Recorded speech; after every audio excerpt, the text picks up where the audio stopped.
I have no idea what my stuff is on over there, bro.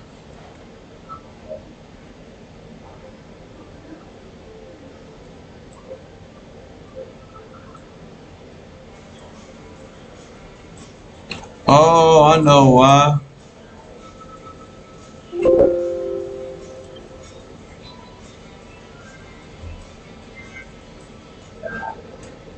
I know why it's like this now because I changed my screen.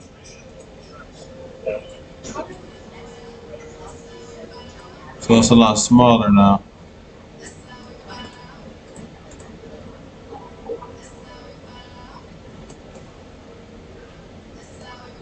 I'm gonna have to edit this later.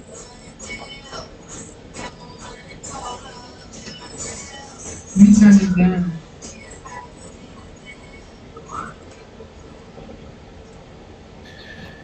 And I think it can have an empowering effect on for individuals and increase the power of the individual relative to government. It really, like, if you think of government is just a corporation in the limit. So sometimes some people are like against corporations but for government. It's like, guys, government is just a corporation in the limit. It's the biggest corporation of all, and it's got a monopoly on violence. So if you don't like corporations, you should really hate government. There you go. All right. We got about, we'll try to wrap up in 10 minutes. So let's move on to future of Bitcoin. So Tesla and Square both put Bitcoin on the balance sheet. Kathy, I'm curious to hear from you. What advice would you have for other institutions looking to put Bitcoin on their balance sheet? Well, I guess the first piece of advice is, just make sure, and I actually learned this after both Square and Tesla put Bitcoin on their balance sheet. The Bitcoin is being treated as an intangible asset. And so we need to get FASB to reconsider this, because with an intangible asset, if the asset goes up in price, it can't be marked up on their books. But if it goes down, it must be marked down. So, there's some asymmetry there, which is, we need to change that, given what we believe Bitcoin is. And I do believe if, I'll harken back to something, well, it was either Elon or Jack said, think about it, you take away the boundaries, the different currencies, just think about how explosive growth could be and how wide-reaching taking the friction out of the system could be. So I would encourage corporations to think about that this ability to do business anywhere in the world, ultimately, obviously, we're paving the way here. That's certainly a consideration. It also will serve as a hedge against inflation, especially, and as I mentioned earlier, there are a lot of emerging markets that are suffering from significant inflation. In other words, the purchasing power of those populations is going down. So they are going to migrate to Bitcoin and other ways to preserve purchasing power. And again, being able to sell to them in that kind of currency would be very useful. I'd also suggest, once again, this idea of deflation, I think, is going to be a real thing. There's going to be good deflation caused by innovation, so demand will boom because of that. There's going to be bad deflation because so many companies out there have not been investing enough in innovation. Their products are going to go obsolete, and they're going to be stuck trying to service the debt that they piled on because their shareholders wanted profits and wanted them now. So they leveraged up to buy back their shares and pay dividends, and so I think that's going to be the source of bad deflation and counterparty risk. And we learned from 0809 that counterparty risk can be devastating. almost cataclysmic. So a hedge against that as well, I think, would be another reason to do it. Yeah, it's funny. It kind of like Tesla's bank balances in Europe have negative interest rates. It drives me crazy. Yeah. I mean, technically, if you've got like 2% inflation on 1% interest, you're technically minus 1% return. But nonetheless, it is quite annoying to just see your bank balance drop in real time in Europe. Europe has negative interest rates. This is insane. Paying the banks, What? paying the banks to hold. Paying the bank to keep Yeah. your money. I'm like, what? It is crazy. Like, what? We should definitely move that into Bitcoin. I believe Ray Dalio said buy Bitcoin and not bonds. So there you go. Yeah. Jack, you've talked about design being an underfunded area in Bitcoin. And Elon earlier mentioned, usability could improve a lot. I don't think anyone's going to argue with that. What do you see as the future of how can design impact Bitcoin?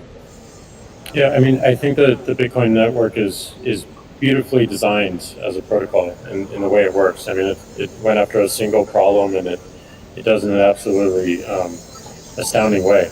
But I think the endpoints of people getting into it is still a little bit confusing. So I think the more energy we spend on wallets and making sure that wallets are simple and accessible and they're non-custodial as well. Yeah. I think the best example of this is that I know of is probably this wallet called Moon, and it's just simple, straightforward. It's it does an amazing thing with key management that my mom and friends new to Bitcoin can understand.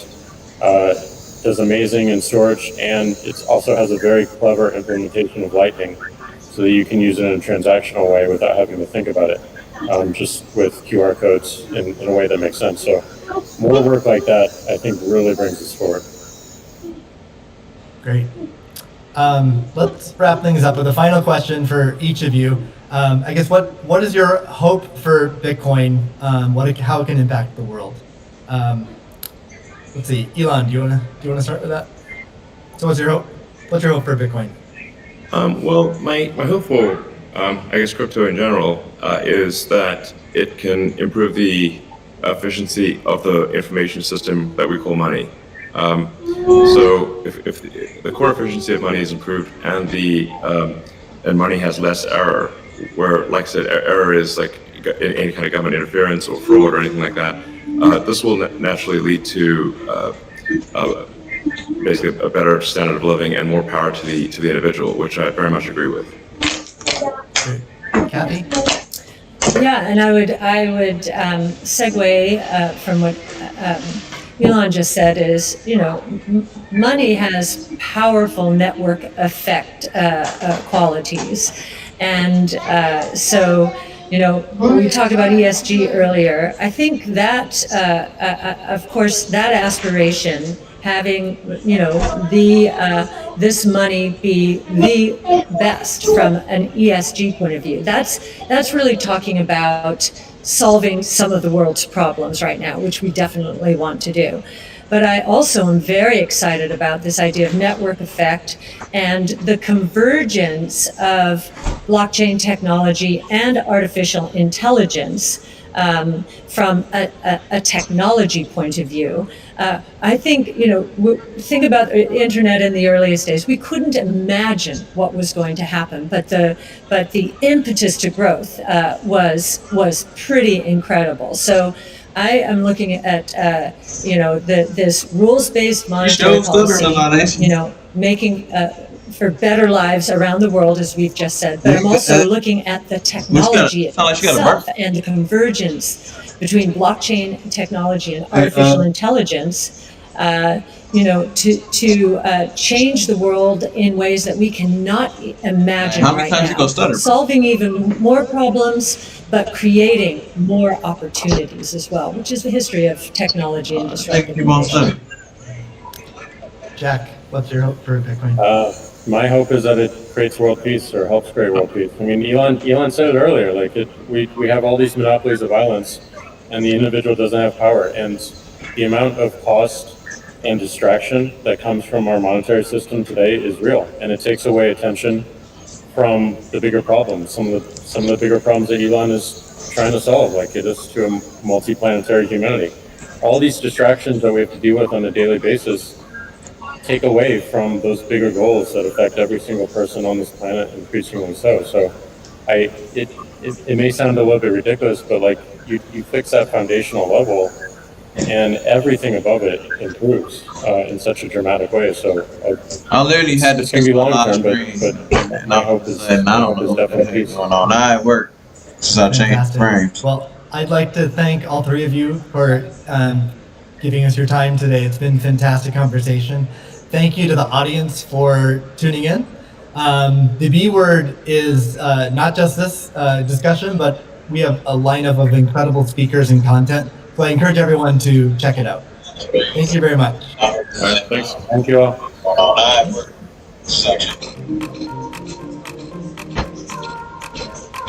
They didn't give me no information about if Bitcoin gonna go up or not. Maybe I didn't hear it right. I must be tired from all that dancing. What that you did?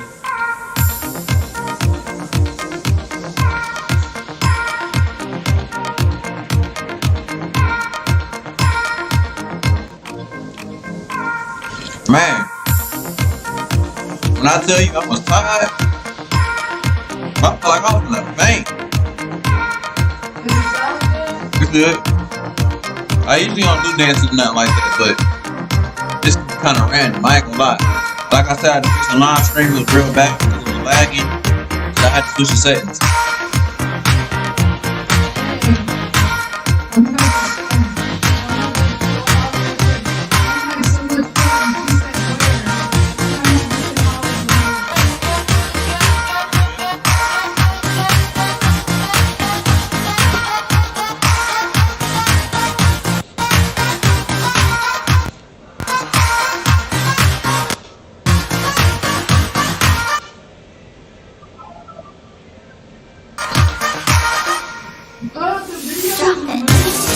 What? No. No, the other one you probably got. Right?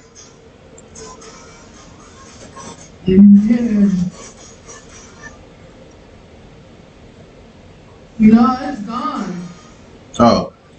I don't know how. Damn. I ain't removed. Oh, here. Yeah, I ain't removed.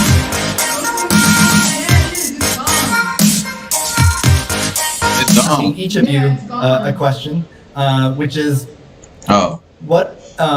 what's shaped and influenced your views on Bitcoin? No, it's on my And page. let's start with Look at Kathy. Okay, can you send that to all? Okay, Steve, thank you. Well, the yeah. first thing was our focus on disruptive innovation. So starting That's in it. 2011, Yeah. Brett Winton, our director of research, who I know will be on the program later, he started talking about this thing called Bitcoin at the time.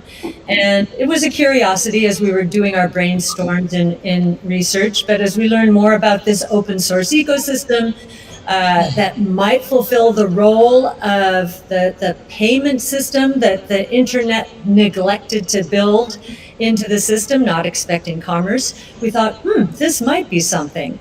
And then I became even more interested when I realized skip to the middle. that my economics would come into play as well here. And Art Laffer, my mentor from USC, and a monetary scholar, in 2014, I asked him if he would collaborate on a paper on Bitcoin. And he was a bit of a naysayer at first, but agreed to read the paper. He read the paper, tore it up, and from an economics point of view, really wanted to understand this. And he said, I think you got something here. This is a rules-based monetary system. I've been waiting for this for my entire career. So the combination of disruptive innovation generally, economics on top of that, and the huge misunderstanding out there as to what this is, that was intriguing and launched our research effort. Thank you. Elon, what's influenced your views on Bitcoin? Well, I've thought about money for quite a while, obviously since the PayPal days. And then the companies that preceded that, X.com, which I created, and Confinity, which Peter Thiel, Max Levchin, Luke Howry, and others created. When we combined the companies and made PayPal. So I've been thinking about money for a long time.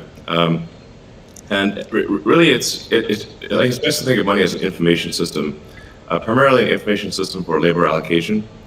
And for practical purposes, it exists in a series of heterogeneous databases, like very different databases in bank mainframes around the world.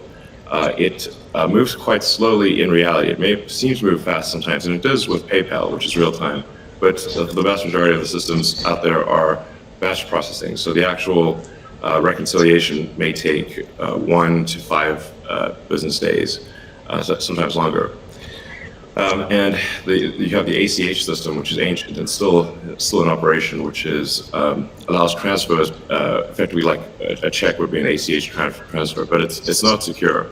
And you've got the credit card systems, which are also not secure. It would be like handing your username and password to a stranger in a restaurant if you buy a meal. So Hey, what you doing over there? there's definitely an opportunity for something that is better from an information theory standpoint. Go to my library right now. See how it looks. And there you can think of it like data on a network, I think, is the way to view it. What has the most throughput? Only reason it ended up like that is the least because error, lost the string, what bro. drops the I didn't first have it on the packets. right setting. Fraud, for example, being a source of error. It ain't skipping no more, is it? And government interference in currencies being a source of error. The whole But time, it's my shit was fundamentally an jumping like information a... system. So Like, yeah, like I that. think it makes sense to support something that improves the quality of information with which we conduct the economy. And Bitcoin is a candidate for that. It does, I think, some things well, and it's obviously it's evolving, and there are additional things like Lightning being done on top of Bitcoin. But Bitcoin per se is mostly solving for scarcity, or rather solving for I told you. essentially I don't know. I having should have those changed my folks to show setting. decentralized. So But there's no one who can be I'd have been really dancing if we in any went way like that. to You got 4 people in your life. empty that Bitcoin. I would've run the Well, I whole guess they could party. technically buy it on an I individual would've went basis, but outside the system too. as a whole What's cannot. your account look Um, like? I would have had the And, whole street out here And it dancing. has an to open the shit. ledger, which is If we had quite, our own quite land good. and a mansion, shit. The transaction volume is low. Transaction Oh, dancing cost for 2 hours is straight. high, and usability for the average person is not yet very good. But it has a lot of potential. And I should say that, like, I'm not, and I apologize for taking a long time, but there certainly is a lot to say. In general, I'm a supporter of Bitcoin and the idea of cryptocurrency in general. But as I said publicly, we do need to watch out for crypto taking, especially Bitcoin, using proof of work to maybe use energy that's maybe a bit too much and not necessarily good for the environment. So,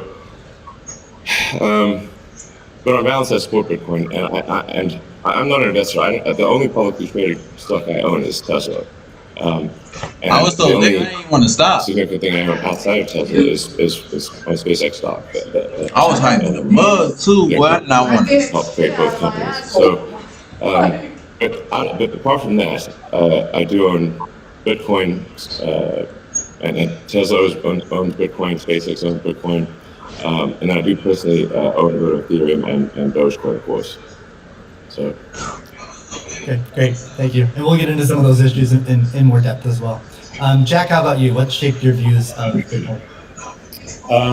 The network and the community. It's deeply principled. It's weird as hell. It's always evolving, and it just reminded me of the internet when I was a kid. And I encountered alt cypherpunks when I was fairly young, and this was a topic of discussion for years. I didn't touch it until 2008 when we started Square. Elon and teams at X and PayPal inspired a lot of what we were trying to do, trying to bring in more to a physical world, but we encountered this crazy predatory system that was slow, that was obtuse, and I think one of the things that we tried to do, which X and PayPal also tried to do, is build an abstraction layer around this complication and around this predatory nature that the financial industry can tend to be, and make it work for people. But when I saw Bitcoin You in can't really 2009, predict their behavior. you see a chance to replace the whole foundation.